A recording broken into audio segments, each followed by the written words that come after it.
আজ বানাবো পুর ভরা আলুর দম। কিভাবে চলুন সেটা দেখে নিন। প্রথমে আমি আলুগুলোর খোসা ছাড়িয়ে আলুর ভেতরের অংশগুলো বের করে নেব, করে সিদ্ধ বসিয়ে দেব।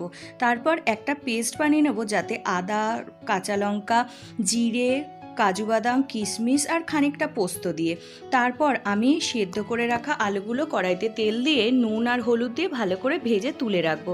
তারপর পুরটা বানানোর জন্য ওই আলুর ভেতরের অংশগুলোকে দিয়ে ভালো করে তেলে নাড়াচাড়া করে নেব। তার মধ্যে দিয়ে দেবো বেটে রাখা মশলাটা 2 থেকে 3 চামচ, পরিমাণ মতো নুন আর চিনি আর কিছুটা পনির। তারপরে পুরটা রেডি হয়ে গেলে ভেজে রাখা আলুর মধ্যে পুরটা ভরে দেব।